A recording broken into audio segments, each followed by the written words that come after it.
accommodation is done in different ways with different kinds of eyes. Um, Accommodation is really changing the focus of your eye. The cornea does most of the actual focusing if you're a terrestrial animal. If you live in the water, then the lens is doing a lot more. But if you live in the air, your cornea is doing most of the focusing of the light that's entering your eye. But of course, you have to be able to change the focal length of your eye if you're looking at something in the distance and you want to see it clearly versus looking at something that's close to you and you want to see it clearly. And to making those adjustments is called accommodation. And it's the lens of the eye that does most accommodation. So in some animals, accommodation is done by literally moving the lens back and forth relative to the retina. So you're changing the distance between the lens of the eye and the retina. And again, I can tell you that's the right way to do it. And I can tell you it's the right way to do it because that's how we make cameras. That's how they focus. They move the lens relative to the light sensor in the back of the camera. Birds and mammals, instead of doing that, they do accommodation by changing the shape of the lens itself. We don't have cameras like that because it's very difficult to do that while keeping the lens, a good optical surface. So again, this is a human eye. You've got, well, let's just go over the parts here. So this is the cornea. If you wear contacts, you put your contacts on the cornea of your eye. And like I said, that does most of the actual focusing, but you can't change the focal length of the eye with the cornea because it's just whatever shape it is. Then you've got the iris, which is the colored part of the eye. And of course, that has an opening in the middle, the pupil, which is variable. Behind that is the lens of the eye. So there's the lens right there. And the lens is able to change shape, at least in birds and mammals. Now, it's kind of elastic, so so it's a little bit rubbery. So if you just take all the force off of it, it kind of goes back to a resting shape. But surrounding the lens, you have a ring of muscle, and you're seeing just part of it up here and part of it down here, but it's a ring of muscle that surrounds the lens. It's called the ciliary body. And then attached to that ciliary body, there are these suspensory ligaments. These are little tendinous cords that go all the way around the lens and attach the lens to the muscles of the ciliary body. Now, when you're looking out into the distance, when you're focused on optical infinity, when you're looking out at something that's a long ways away, for that object to be in focus, you need your lens to be thin. To make your lens thin, what you do is you relax the muscles in the ciliary body. Now remember, this is a ring, so when you relax those muscles, the ring gets bigger around. When the ring gets bigger around, these suspensory ligaments pull on the lens and basically pull it so that it's flatter than it would be when it's just resting. For close vision, you need your lens to be a lot rounder. To make the lens rounder, what you need to do is allow it to naturally spring back to its resting shape. So what you have to do is contract the muscles of the ciliary body, because remember, it's a ring, so if you contract those muscles, the ring gets smaller in diameter, and that releases the tension on the suspensory ligaments, and then the natural elasticity of the eye can make it get into a much rounder shape, and then you can see things that are close to you. Now, and let's just look at both of these at once. So here they are at the same time, so you can just compare. So you've got the shape of the lens for distance vision on the left and the shape of the lens for close vision on the right. The problem with this system, or a problem with this system, there's more than one, but a problem with this system is that for you to see something close up, that relies on the lens of the eye just naturally getting itself into the right shape when you release the tension by contracting the ciliary body. And that works fine when you're young. As you get older, the lens of the eye gets a lot stiffer and it won't go back into that round shape.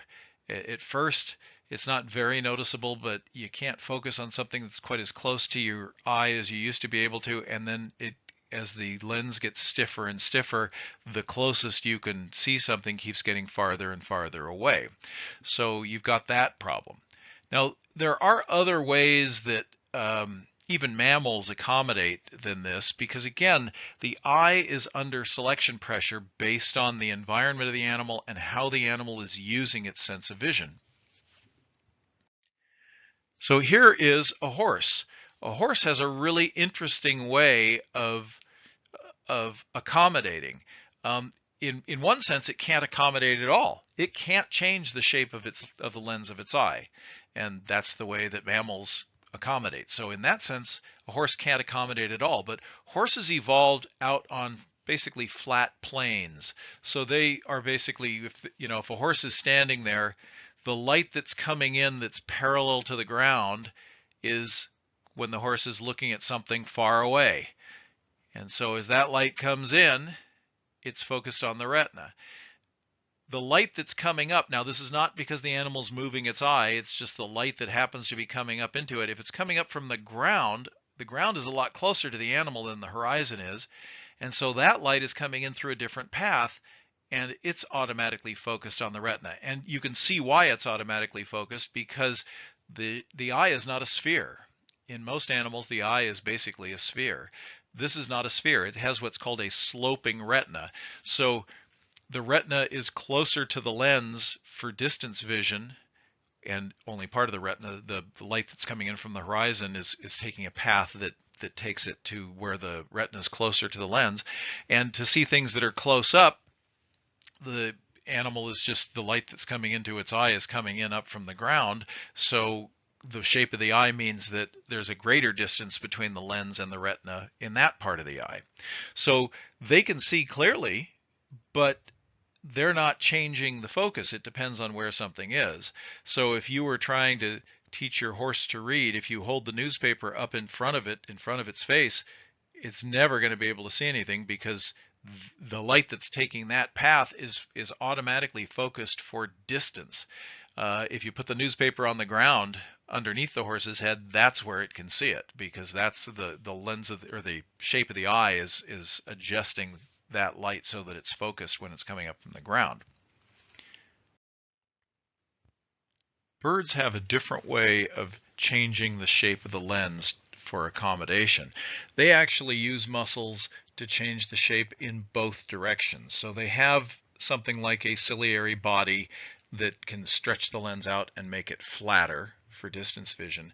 But to make it rounder, birds actually have what's called a sclerotic ring. It's a ring of thin bony plates that are embedded in the eye, and there are muscles that will pull those bony plates together and squeeze down on the lens to force it to be rounder, so that it basically, for close vision, they're using muscles to change the shape of the lens for, to make it more globular, and for distance vision they're using muscles to thin out the lens for the distance.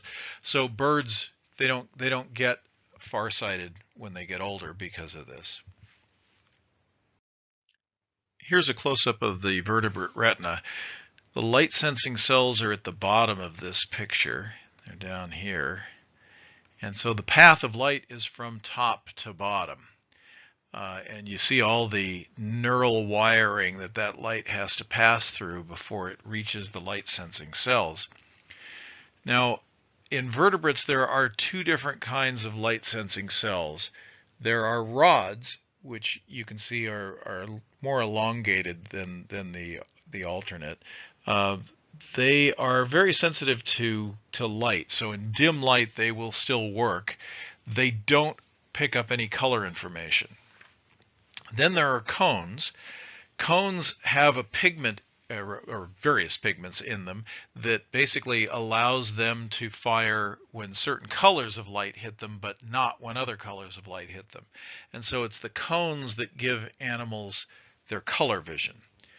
Cones are not very sensitive to light, so as the light gets dim, the cones stop working long before the rods do.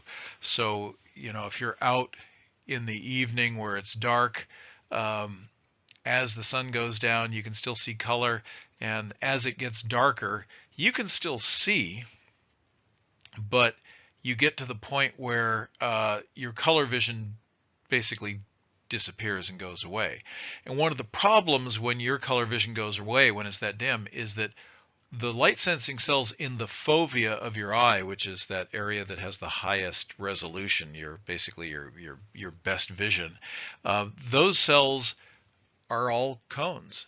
And so as in dim light, you lose your best vision. So you can only see with a lot less resolution using the rods that are surrounding the fovea.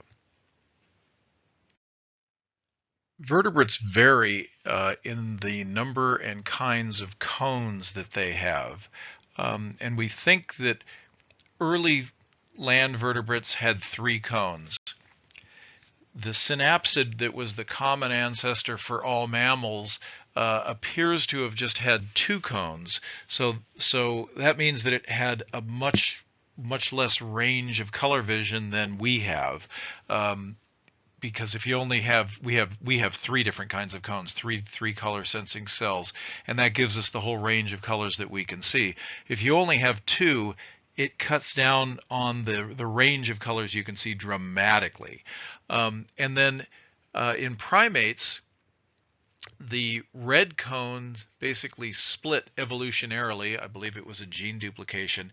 And so primates have 3 cones. We have what's called trichromatic vision, and of course you know what that's like. Now, it's not the same 3 cones you would find in ancestral vertebrates. One of those was lost in the mammal lineage, and it's what's evolved may be kind of convergent on it, but it's not the same thing.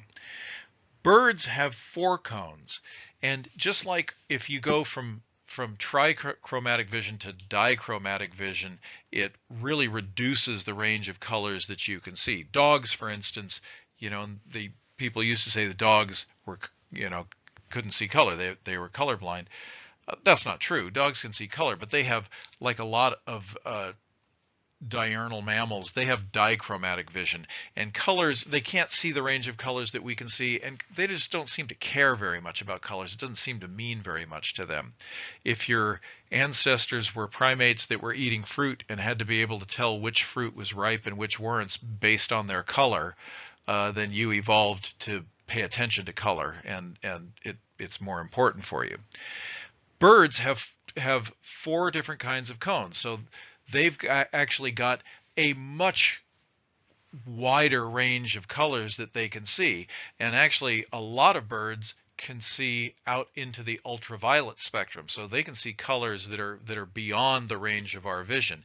And even within the range of our vision, they can distinguish between shades of colors that to us would look the same, that we wouldn't be able to distinguish.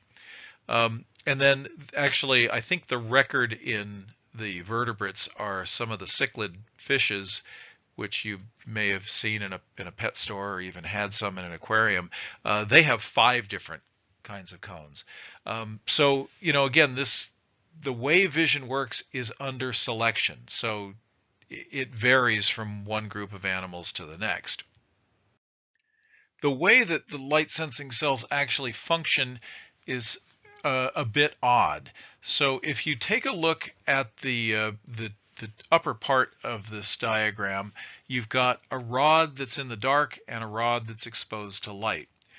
When it's in the dark, so the upper left-hand picture, the sodium channels are open, the cell is depolarized, it is releasing neurotransmitter into the synapse with the next cell, the postsynaptic cell in the chain. So it is releasing neurotransmitter. So basically, when light sensing cells are in the dark, they are sending nerve impulses all the time. But the neurotransmitter is an inhibitory neurotransmitter, so it makes the postsynaptic cell less likely to fire. So you don't get an action potential in the postsynaptic cell, but the neurotransmitter is being released all the time. When the lights go on, it closes the sodium channels, shuts down the release of neurotransmitter into the synapse, and so now the postsynaptic cell is basically not getting any signal from the light sensing cell, but it's not inhibited anymore, so it fires. It has action potentials. Now, what actually opens and closes those protein channels is a pigment called retinal, and it has two conformations. It can be in the cis form or the trans form, and so if when it's in the dark, it's in the cis form, and you can see that configuration right here. When the lights go on and the lights shine on it, it changes shape and goes into the trans form. Now, to get back, obviously something has to convert it back. It will not go back to the cis form spontaneously. There is an enzyme that converts the trans form back to the cis form, so that's how it gets back into the cis form to be ready for the light to shine on it the next time.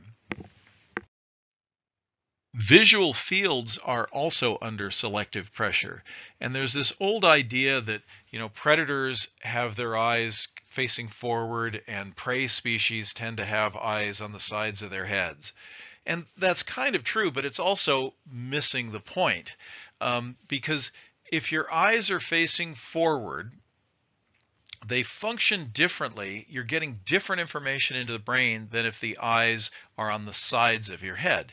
Now, if you look at this diagram, this is showing, here's the predator, this is the hunter, and in a mammal, the eyes are kind of facing forward, so this animal has the visual fields of the two eyes overlapping for 120 degrees. So it has binocular vision in front of it over 120 degree sweep, which is pretty wide. And if you look down below, so this is a predatory bird, its eyes are facing forward, relatively speaking, and it doesn't have quite as much binocular vision, but about 60 degrees. And then here are prey species over here. These are hunted. So here's a rabbit, and rabbits just have a 10-degree field of binocular vision in front, and actually they also have a 10-degree field of binocular vision behind their heads. They can see 360 degrees around their heads because their eyes are kind of protruding from the sides of their heads.